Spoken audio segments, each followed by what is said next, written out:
Good morning and welcome to Norcal PTAC's webinar, Getting Started with Local Government Contracting. We're putting this on with the Housing Authority of the City of Alameda, so we're very pleased to have them with us here as well. My name is James Forrest. I'm the Program Coordinator and a Procurement Specialist here at Norcal PTAC. I'll talk about who we are in a second. Our main presentation today is from Thomas Burns, who is a fellow Procurement Specialist here at Norcal PTAC. And our special guest presenter is Joshua Altieri, who is the Community Relations Manager with the City of Alameda. And so we'll be hearing a bit about local contracting, kind of an introduction to local contracting from Thomas, and then we'll have a case study, an actual government perspective from a local agency in our service area to tell you what kind of opportunities that they have in the pipeline and how to do business with them. So we're really excited about this combination. Hopefully it will be of some use to everyone. I just want to talk really quickly about PTAC.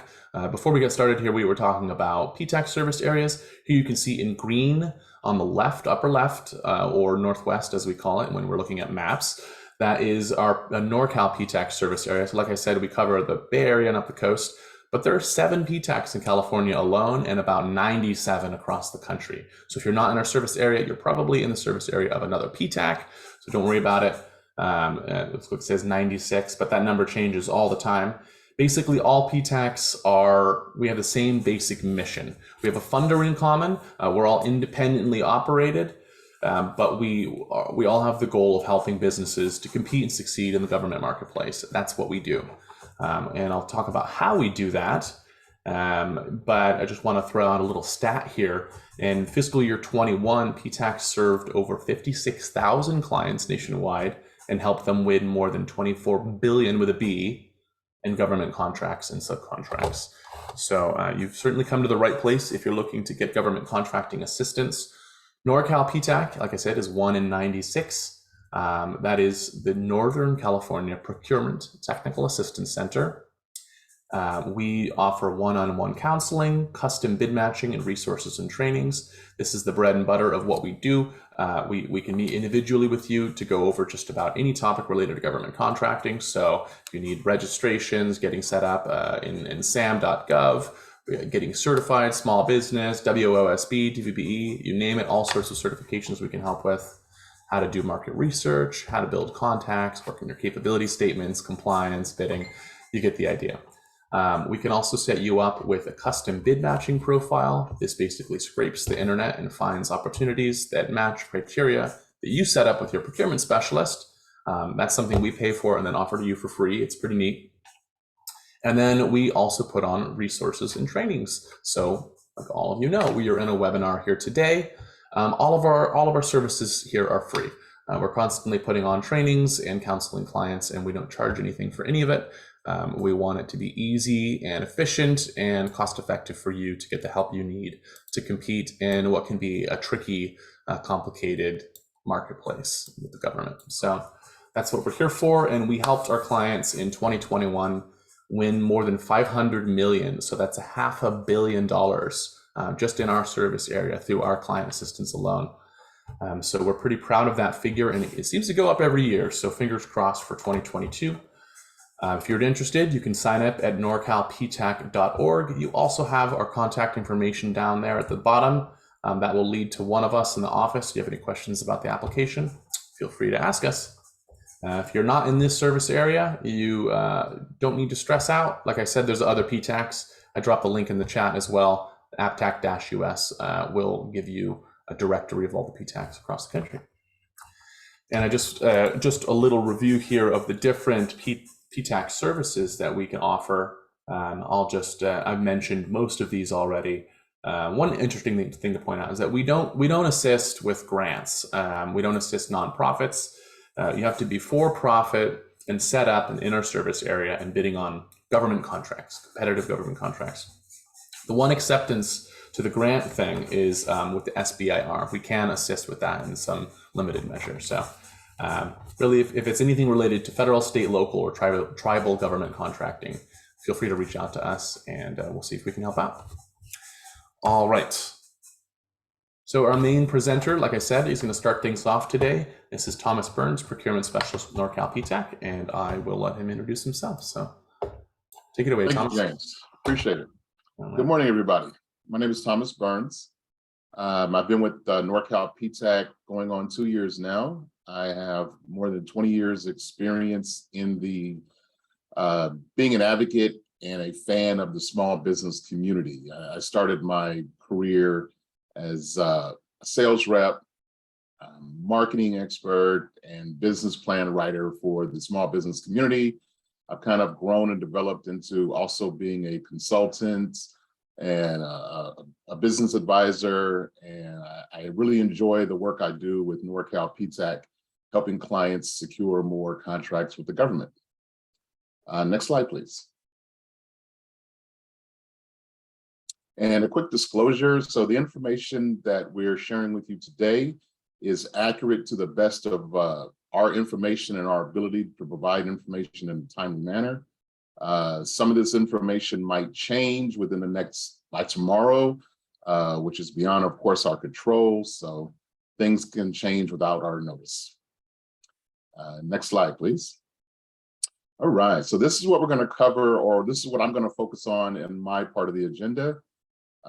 What exactly is local contracting? You know, how to really promote yourself to the local government agencies, the importance of past performance, how to overcome this when you are a startup, which is actually one of the areas that is the greatest challenge when getting started with government contracting. So I will make sure to spend a little bit of time on that. Being financially sound is also very important because the government doesn't pay like the private sector does. And of course, the importance of registrations and obtaining the right certifications. So I'll also touch on that in a big way. Next slide. And as I was thinking about that, wanted to ask a quick question of our community. Looks like we have almost 30 participants here. And James, could you ask the poll real quick? Yeah. All right, I've gone and launched the polls. Give you a few seconds to go ahead and fill out real quick, and then we'll share it out. Yeah, just give us a quick understanding of people's experience with government contracting that are part of this webinar right now. All right.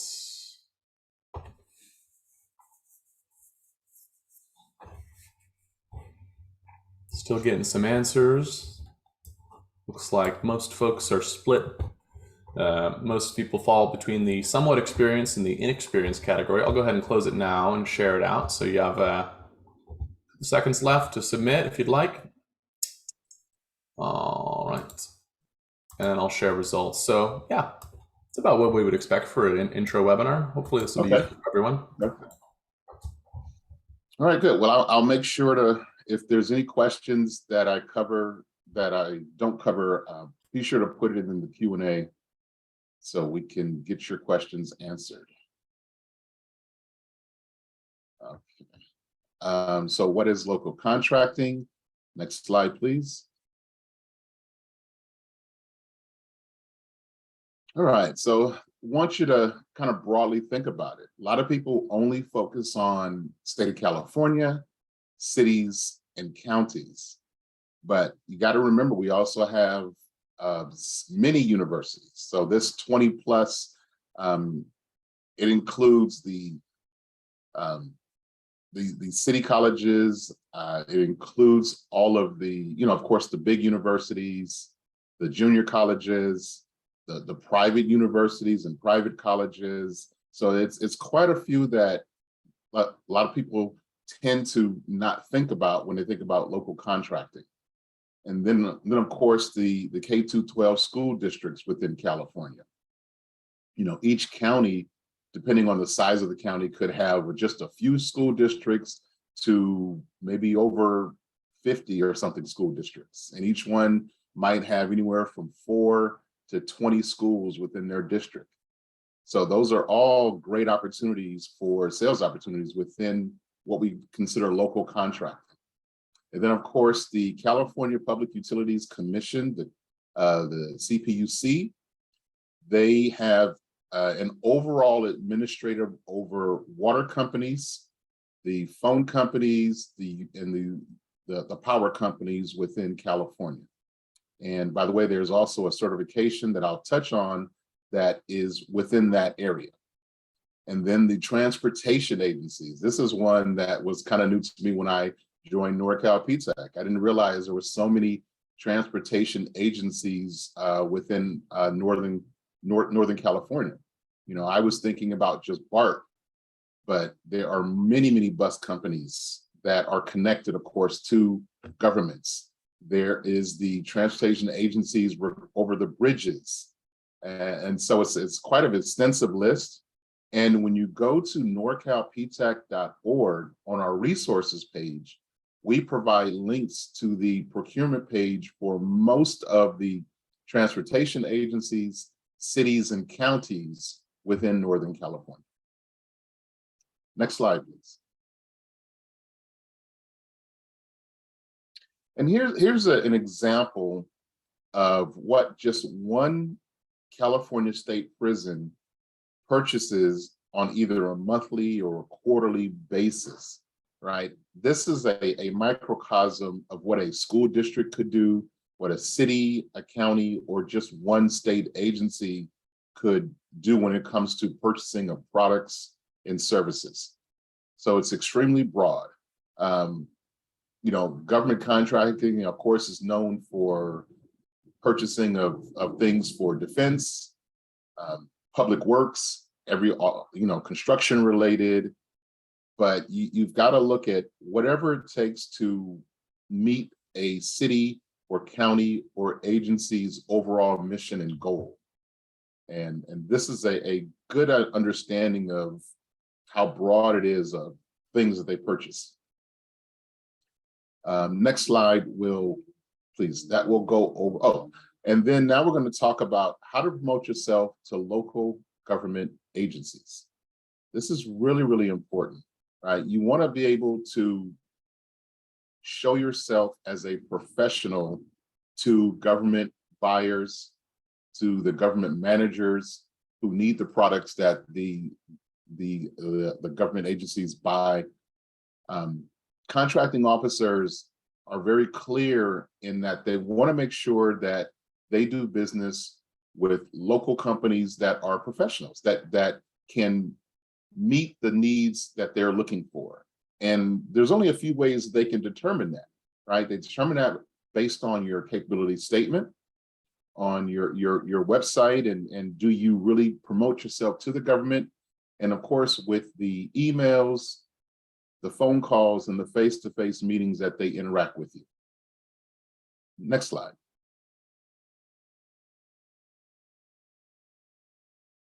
So the capability statement is essentially a business card for your company, right? It's one of the first documents that will be shared with any government entity.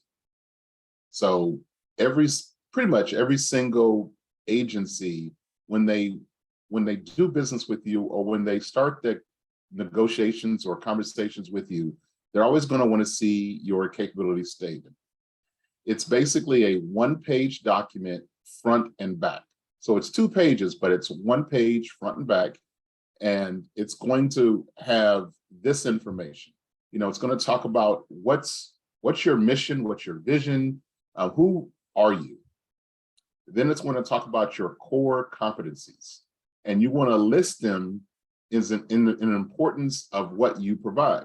So let's say, as an example, you're in the IT business, and your first priority is providing products, IT products, everything from laptops, computers, routers, but you also provide services. So you want to list your core competencies in order of importance to what you want to really highlight. It's going to have, of course, your key clients, past performance. And on the next slide, we provide an example of what I'm talking about. So I want to get to that. So here's a really good example, and it's actually the template that we provide our clients when they want to create their own capability statement. And as you can see how it's laid out on the left side, the page 1, it's broken down on left and right. And on the left side, it makes it easy. It talks about that first paragraph, who we are, what we stand for. Then it has your core competencies broken down, what makes you different, key clients, and then it starts to talk about your past performance. But then on the other side, this is information that the contracting officers want to see clearly. They want to make sure they can quickly identify what you do, how long you've been in business, what are your certifications, if any, and your codes. And so they like it looking like this. That's why this is a very unique document designed to make it easy for the contracting officers to see your company and understand what you're doing. Then, of course, past performance. And if you want, bios are not really necessary, but it's a great feature if you can add that to that. And if you're going to add images, I always stress, make sure the images are highlighting your company, your products, and your services. And you're not just putting images into the document just to make it look attractive. They have to have a useful purpose other than just being attractive. Next slide, please. So now we're going to talk about your website. All right, we want to make sure that your website is also going to speak to government contracting officers or government managers over a certain department. And this is relevant because, if your website is set up just to focus on retail or the private sector, then you could miss them, right? They might see it, but it really doesn't speak to them. So you want to create one more page with a title that says either government or some kind of tab that will identify that this is where they should go to look for information. And here are the things that, of course, you want to add to that page. And of course, having a link so they can download your capability statement, put your codes in there. And the two codes that really do matter now are the NAICS codes and the UNSPSC codes. If those are unfamiliar to you, don't worry, we can definitely share that information, in a session with Norcal PTAC. But a quick overview: NAICS codes are standard codes that help government understand and identify an industry, because there are so many products and services available. This is their system to identify a product or a service. So janitorial falls under a certain NAICS code. And then under janitorial, you might have window washing, you might have floor cleaning, you might have landscaping. So it'll have its own unique NAICS code. The UNSPSC codes are similar, except it's a more expanded, it's a bigger number. I think it has one extra number or two extra numbers. And right now, as far as I'm aware, California is primarily using the UNSPSC codes, while cities, counties, and the federal government are heavily reliant upon the NAICS codes. Okay, I'm sure we might have some questions, but we'll leave those for the end, unless, James, you think we should answer questions now. Kind of up to you. What do you think? I have one question I want to leave to the end. One question I believe is about government landing page. So we're about to go a little deeper into that. So Alexandra, we see your question there, and I think that what he's saying should be answering that right now. Okay. So yeah, next slide. We've got a couple of quick examples that will help this. So here's an example of a homepage. And on the homepage, they have a landing page at the top called government contracts. So when they click on that, they being a contracting officer or a manager within a government agency, they're going to quickly be able to see who you are, what you stand for. Here, we're highlighting, the company is highlighting that they're a service-disabled, veteran-owned small business. They're making that really stand out. They're quickly highlighting some of their current and previous contracts. And I'm sure if you were to scroll down, they probably would have their capability statement or their NAICS codes highlighted. Yeah.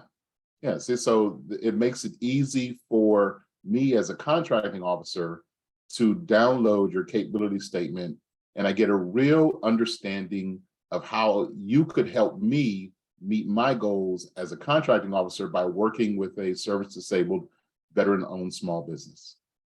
What was that next? There we go. And so here is another example. On this client's government page, they are using links and images to highlight the work that they've done with different agencies, and they're making it clear what their NAICS codes are, and they're highlighting that they are a GSA contract holder. Real quick, if you've never heard of GSA, it's a federal acronym. I think it means Government Services Awards, but I've always just known it as GSA. And what it does is, imagine if you had a catalog of your products and services. And within your catalog, you have pricing, you have descriptions of your products, descriptions of your services, and you want the government to make it easy for them to pick any product or any service that you offer within your catalog at a set price. That is called a schedule. And when you get a GSA schedule, it's essentially a catalog of your products and services that federal government contracting officers can just pick from and purchase without having to go through an RFP process. If you want to know more about how to get a GSA schedule, it's another reason to become part of Norcal PTAC, because we can provide that service to you at no cost. And then my personal favorite is reaching out to government contracting officers and managers by email, phone, and face-to-face. Now that we're coming out of the COVID pandemic and things are returning back to normal, face-to-face is an option that's definitely going to be, that is available and will continue to be available. I'm old school. I've always believed in the face-to-face over phone and email, but of course I understand the popularity and the opportunities that are available by utilizing email correctly. You can reach so many people in such a short period of time with powerful email messages. And the way to make them powerful is to always ask questions. When you send an email to a contracting officer and you're trying to build a relationship via email and phone, it's important that you give them a reason to respond back, right? If you send an email that says, hey, look at me, this is what I do, I'm including my capability statement, love to do business with you in the future, but you don't ask any questions, you don't ask about upcoming opportunities or past opportunities, and you want to know more about that past opportunity and when it's going to happen again, something to give them a reason to respond back, more than likely they'll just file it away, but they won't respond back to you because you haven't given them a reason to. So good in questions is really important. Same with the phone. If you get an opportunity and you have the number and you want to make a call, make sure you have questions lined up in advance. Make sure you know what you want to say. You're very professional, you're very direct, and you're clear, right? Time is of the essence. We're all busy. The contracting officers are always very busy. So if you do get a chance to get them on a phone, be very clear with what you want to say and what you want to ask to get your questions across quickly. And again, face-to-face. If you get the opportunity to have face-to-face meetings, whether it's at some type of networking event, or you do have an opportunity to meet with them at their location, just make sure you put your best professional foot forward within that face-to-face meeting. Be prepared to ask good questions and to have all the answers that you believe they would want within that face-to-face meeting. Next slide, please. Okay, so the importance of past performance. As I had mentioned when I first started, this is one of those questions we get a lot about, because if you're new to government contracting and you're trying to break in, but past performance is really important, then what do you do? So there are two things you can do. Number one, do you have past performance within the private sector? right? Do you have any past performance within the private sector at all? That can work. Also, let's say you were an operator, you were a manager, you were a key person within a company that also did government contracts. You can use that past experience of your work. What did you do within that company working on this government contract? You can state that. You can state that as past performance by stating what you did personally. You know, I worked with XYZ company on when we had a contract with State of California's Health and Human Services Agency, but this is what I did personally. That's a way to show some type of past performance. So it talks about lowest bid only applies when buying products. That is true. They're very, you know, it's about making sure the government has to make sure that they're using tax dollars wisely. So, you know, legally, if they get a contract or if they put out an RFP for 500 vehicles and they give you the specs on exactly what the vehicles need to be, one company puts in a bid for 10,000 per vehicle, another one puts in a bid for 11,000 per vehicle, then, you know, they are supposed to go with that lowest bid, period. But when we're talking about services, it's a little different. It's not just low bid, it's best bid. So it's a combination of your expertise. It's a combination of your experience and understanding what's required within that RFP. And so they come up with a best bid. So when you're dealing with services, it's not low bid, but more about best bid. Hopefully that answers your questions or information about past performances. If not, please include any questions of that in the Q&A and I can get to them in more detail. Next slide. And then being financially sound. So it's really important that you have the ability to do business with the government because they can take, you know, on an extreme case, up to 90 days. But I would say 30 to 45 is pretty standard. They do have opportunities. This is another reason why you want to focus with local contracting, right? A school district, a smaller transportation agency, or a smaller city might have the ability to pay on a faster process. They could probably pay within under 30 days, right? As opposed to a state agency or a federal agency, which 30 days might be the minimum. And you're looking between 30, 40, and 60. So this is another reason to really, you know, start the process for local contracting because the payment process might be faster. Other costs associated with going into government contracting is it's almost a given that you're going to have some type of $1 million insurance policy. If you're in the service business, you've got to have errors and omissions insurance. If you're in public works, being bonded is important. And of course, the need to hire more staff to support contracting opportunities, right? It's okay to be a quote, one-man shop going after the opportunities, but a lot of times when you land them, you're going to need support, you're going to need help. And so can you hire staff, whether it's even on a part-time basis, to support that contract? Next slide, please. And then certifications and registrations, the differences, of course.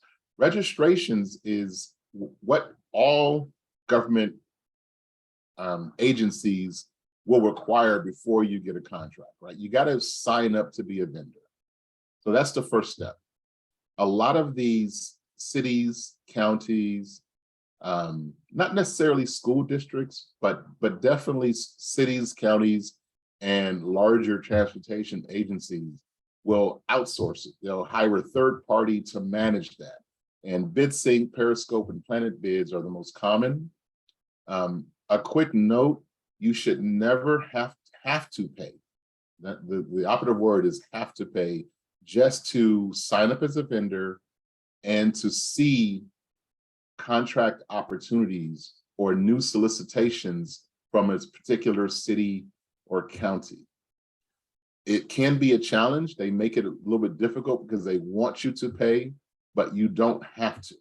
If you run into that and it seems very, very difficult, that's an opportunity to reach out to that agency and ask questions about whether they're using Planet Bids, Bidscape, or Periscope. Certifications, on the other hand, are the opportunity to receive a bid preference when you're bidding on a solicitation. So a quick example of how this works. It says right there, 5% preference with California State. So I'm a large firm. I'm bidding on this contract with vehicles. And again, let's say I bid 10,000. You as a small business, you also bid 10,000. But because you're a certified small business or a certified disabled veteran business enterprise, you're going to receive that 5% preference. That preference, is another word, is discount. So your bid's going to be viewed at 9,500. My bid is going to be viewed at 10,000. So you would win that bid. However, when it comes time to pay, you'll be paid at the 10,000 what you had bid. So you bid 10,000, you're going to be paid at 10,000, but that 5% preference means that they're going to see your bid as 9,500. And that can make a big difference. The other reason for certifications on large contracts, right? The California State or cities or counties put out a bid for $10 million on a project.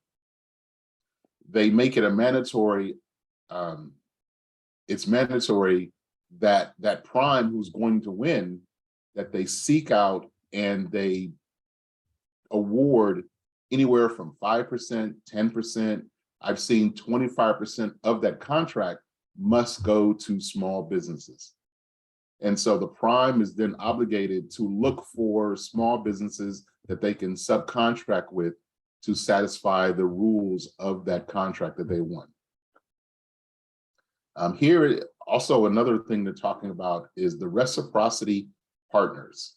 The link will be provided on the next page, but basically within the state of California, if you are a certified small business or DVBE, there is a long list within Northern California and Southern California of cities, counties, and other agencies that accepts the California certification as their own.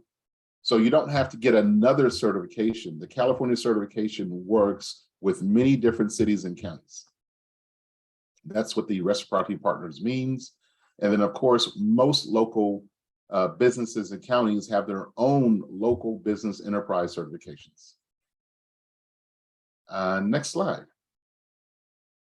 And I believe we're gonna do our quick summary here. So these are the 10 things to consider, or the 9 things to consider that's important steps to being successful in government contracting. I'm not going to run through them one by one. We've covered them. Any questions that we can talk about now?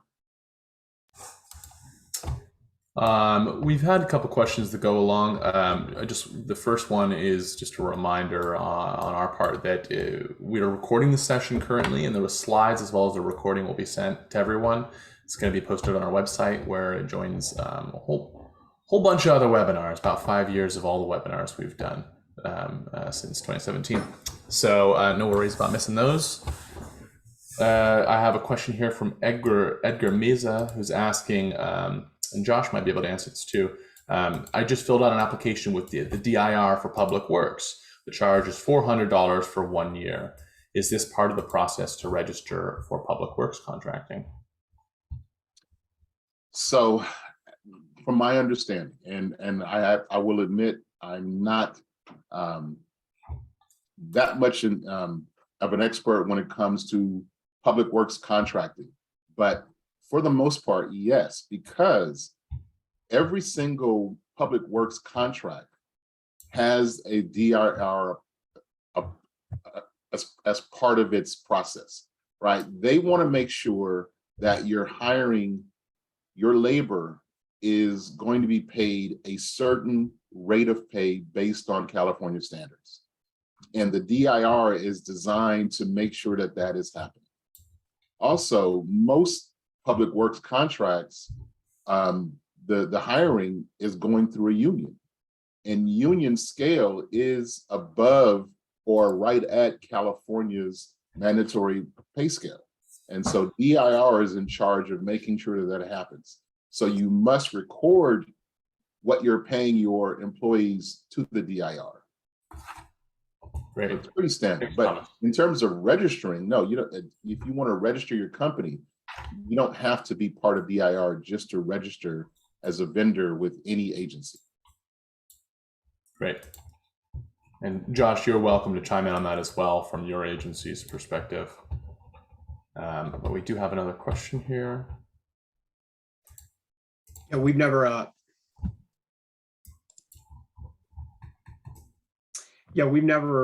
to my knowledge, charged a fee. Mm-hmm. But the DIR application charges a fee. Yes, they do. And then they are required to be registered with the DIR, which is the Department of Industrial Relations, by the way, for folks. All right. All right. Alexandra Valencia is asking, GSA schedule is confusing. Let's go ahead and post that question for later. GSA schedules, Thomas did mention them, but they are well outside the scope of local contracting. It's just about as federal as you can get, really. It's General Services Administration with the federal government buying supplies. So that's just for the federal government. Yeah, you can ask your local PTAC about that, or do some research. I can drop a link in the chat if I get it in a second here. So, but thanks for the question, Alexandra. Anyways. All right, and just a reminder, if you have any questions, please put them in the Q&A, not the chat, so we can follow along easy. But now I think it is time to hand things over to Joshua Altieri. Thanks so much, Thomas, for your presentation. It was really informative and helpful. You're welcome. You're welcome. Thank you. Yeah, absolutely. So Josh actually reached out to us, which provided inspiration for this webinar.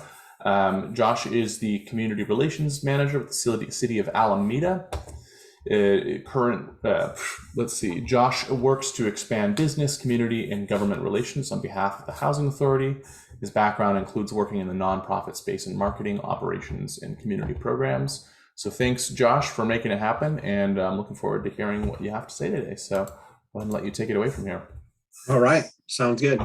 Thank you, James. Thank you, Thomas. Appreciate the opportunity to present, and welcome everyone that's attending today. I work, as James said, I work for the Housing Authority, City of Alameda, and we are looking to expand our presence and create an awareness with vendor bases and service providers, et cetera, so that they can find out about our procurement opportunities. And next slide. We are a mission-driven organization, right? So the Housing Authority is really about providing the community. We advocate, we're all about providing quality, affordable, and safe housing. We're trying to get people onto self-sufficiency, so off federal assistance. We have programs that assist in that, and then being very inclusive of our community. So that's from a housing perspective, an employment perspective, and also from a vendor perspective. So we're looking to be inclusive of all types of companies and also enrich the diversity of our organization. So next slide. We've been around for a little over 80 years. We are governed by the Board of Commissioners. They must be City of Alameda residents, 2 of which must be residents at a housing authority property, and 1 of those residents will have to be over the age of 62. And the intent of that is really to give a voice to our tenants. We want them to be representative on our board and give that perspective. That's very important since they live at our properties, so they give a unique perspective. We can recommend and invite people to apply. Ultimately, they're interviewed and appointed by the mayor, and then approved by City Council. We're categorized as a mid-sized housing authority. So we have about 50 to 54 full-time employees, and we have a summer intern program. So right now we have 4 interns working on a variety of projects, getting great experience within housing, cultural arts, procurement. So there's some great opportunities for interns. And then we manage our budgets a little north of $40 million a year. And I'll give a breakdown on that on the next slide. So when you talk about housing and the populations that we serve all types, right? So seniors, disabled, veterans, you know, all low income, you know, populations. We house those. They must qualify through an income. There's a maximum income. If they exceed that income, then they are not eligible for certain benefits. We also partner with many landlords here in the city of Alameda. So beyond the properties that the housing authority owns and operates, we are looking for rental property owners to rent their properties to housing choice vouchers, choice voucher holders. So which provides a unique opportunity for them to not only house a low-income family, but there's certain benefits. We offer like a $500 bonus. There's a stability of income. So let's say a tenant, housing authority, housing choice voucher tenant loses or their job or faces a reduction in income, the housing authority will actually make up the difference. So the landlord will continue to receive their full rental payments. And then the other piece is affordable housing. So we're looking to always build more affordable housing. And we have over 700 units in the pipeline right now, and looking to be built by 2030. And then with our housing choice voucher program, we house over 3,200 adults and children through the housing choice voucher program. So you know, a great community impact is happening through our organization. Next slide.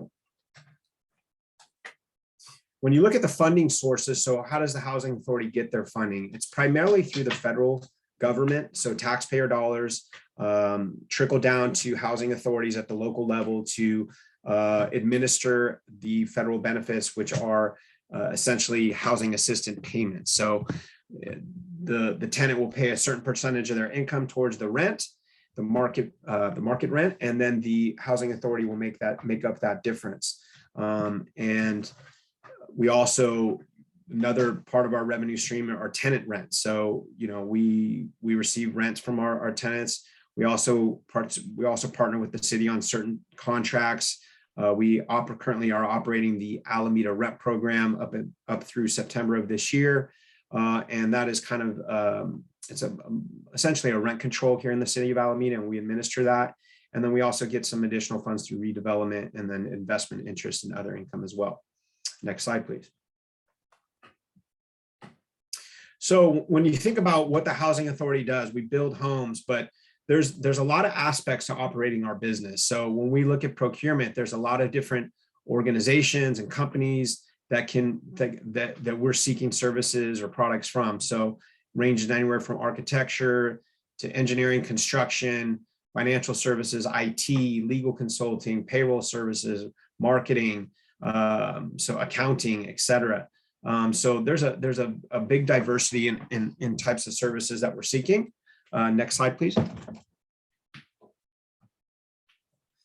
And we have on our website, alamedahsg.org, we list all our procurement opportunities. So here's just a screenshot of our website a couple months back, and you can kind of see some of the RFPs and the RFQs that were out there for project-based vouchers, financial consulting, audit and tax services, interior finishings, a market study report. So again, just a very diverse need. So as you look at and consider housing authorities across the state of California, every major city typically has a housing authority, and counties do as well. So as you think about, as Thomas mentioned, there's all these government agencies across the state of California. Housing authorities could be another target for you as well. Next slide, please. So, we discussed the RFPs and the RFQs, and those are very formal business procurement opportunities for, a company to apply, and, a very, very kind of deliberate process that happens during the RFP and RFQ process that I'm sure you're all aware of. There's also micro purchases. So these are business activities, procurement opportunities that are below $10,000. So this is what kind of circles back to Thomas, where you can kind of develop a relationship with the buyer or the procurement person at a particular government agency. And as you develop that relationship, maybe some of these business opportunities aren't elevated to the point to an RFP or an RFQ because of maybe the purchase amount or other considerations. So as you develop a relationship with the agency or the contact person, you might become within their network, right? So you might get the opportunity to be notified of these micro purchase opportunities. And so again, just to kind of piggyback on top of what Thomas said. And then the next step up, next slide, please, would be the small purchases. And those fall between above the micro purchase threshold and below the 250,000 acquisition. So this is where we can get, the buyer will go out or the procurement person will go out and try to get quotes from at least preferably 3 quotes. And, and then what we'll do is we'll award that based on the qualifications and the pricing and, the reasonableness of the offer. So you have the micro, the small purchases, and then as it goes all the way up to the RFPs and the RFQ. Next slide, please. So the application process, when you look at an RFP or RFQ, is the housing authority will list the procurement opportunity. We do that through several channels. We'll list it on our website. We will promote it through our social media, typically LinkedIn. And then we also have a database of vendor. We have a list of vendors that have contacted us to be notified for future procurement opportunities. And I will provide that information later in the presentation. So we'll send it out through the 3 different channels, post it on our website, we'll put it on our social, and then we'll send out the email. We'll typically do that about, I think, probably anywhere from 3 to 4 weeks prior to the deadline. And once that deadline passes, the internal staff could possibly interview the finalists. They will evaluate, and then there'll be a scoring process that happens internally based on the certain criteria of the RFP. So they'll be graded, and then ultimately the award will be made to the qualified contractor. And if the award is made to be made for reasons other than the lowest price, documentation shall be provided. So you can ask the person that's listed in the RFP or RFQ, why was my proposal not accepted? And this is probably good, helpful feedback as you move forward and submit other proposals and help you kind of get an idea of where you stand. And so that's just an important step right there. And then the next slide. So as I mentioned earlier, we're really trying to expand our vendor base, and we're looking to increase the diversity of our vendors. So, and that's not only demographically speaking, but also from a business structure, right? So it doesn't have to be a Fortune 500 company. It doesn't have to be, it could be a small business, medium-sized business, veteran owned, minority owned, all types of. We're just looking to be as equitable and as inclusive as possible when we're trying to secure, opportunity, when we're trying to promote our procurement opportunities. Next slide, please. So as I mentioned, we're looking to get the veteran owned, the women owned, minority owned, LGBTQ owned, disabled, social justice enterprises, and then also micro, small, and medium-sized business. So I think that most government agencies are probably trying to do the same thing. And so that's an important piece and an initiative for our organization, especially. Next slide, please. And so when we talk about just our vendor base, we also want to look at our staff and be as representative of the community as we can possibly be. So when we look at Alameda County, there's a strong diversity here in Alameda County, and you can tell by our staff, the pie chart on the left, that we're doing very well. We are being very representative of our community, and our hiring practices reflect that. Next slide, please. And so as I mentioned, there's over 700 affordable homes to be built by 2030. One of those projects that's going to bring a majority of those units is going to be the North Housing property. It's basically 12 acres. It's going to be about 586 affordable rental homes, looking to house formerly homeless veterans and seniors. And there's going to be on-site, this is going to be kind of a phased rollout. And with the first two phases, we're going to have supportive services on site so that we can refer our residents as they face barriers, whether it's substance abuse, mental health, transportation, employment, medical, all those type of resources will be available on site. And so we're looking to expand, the Housing Authority is looking to expand their services beyond just the four walls of the housing, right? We're looking to really to enrich people's lives, provide them the resource so they can live a productive and healthy life. And so that's a great project. And that's just one example of, it's a large scale project, but it's one example of the construction that's happening here in the city of Alameda. But along with a project of this size will be a tremendous amount of procurement opportunities.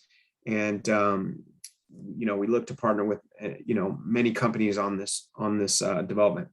Next slide, please. And then feel free to ask the Housing Authority any questions. Thomas had mentioned some of the requirements and certifications and insurance, et cetera. But we would be more than happy to answer any questions. You can send the email to dmills@alamedahsg.org. And with any questions. Next slide.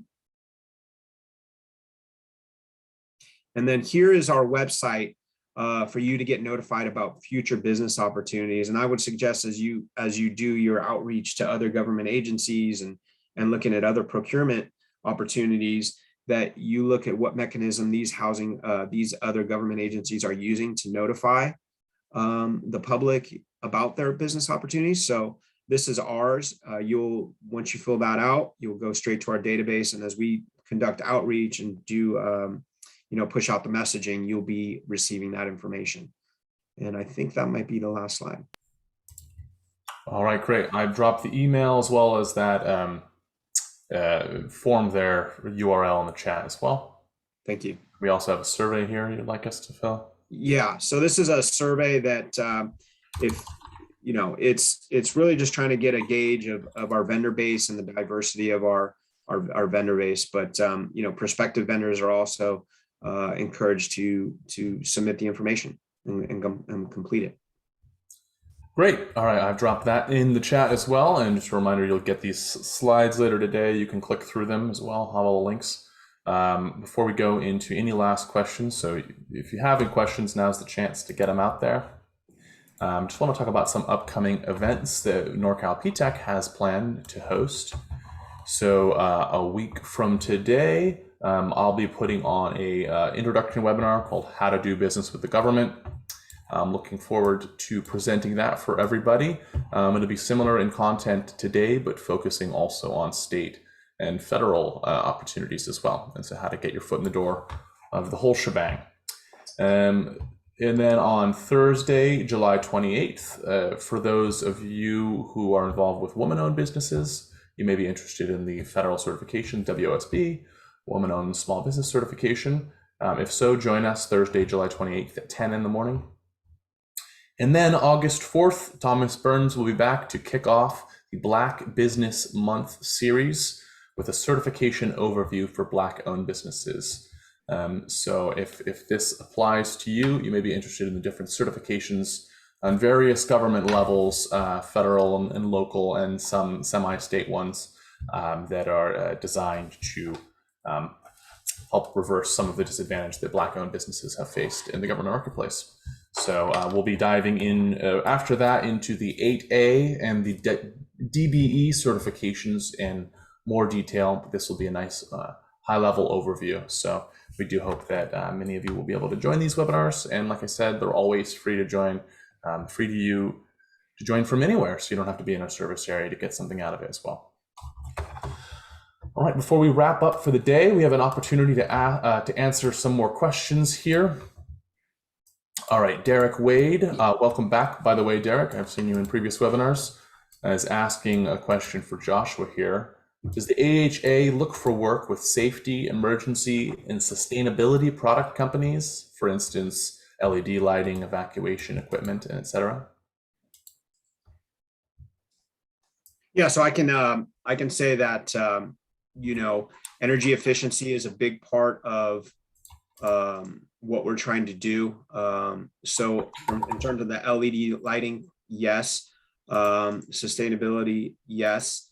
Evacuation equipment, I'm not sure, but definitely the sustainability and the LED lighting. So if you can, Derek, please sign up via that link in the chat and to join our database to receive notifications, because there might be some opportunities in the future. All right, great. All right, I don't see any other questions for our presenters here. We are just about at time as well, so I'll just go ahead and remind folks. Let's see, Rami is asking, how do you become a member?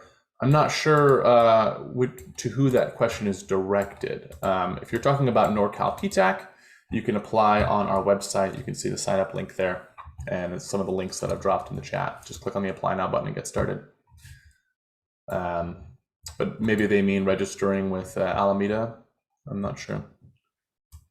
Well, they can, again, that link that you provided in there in the chat, that's the best way to stay informed on procurement opportunities here at the Housing Authority City of Alameda.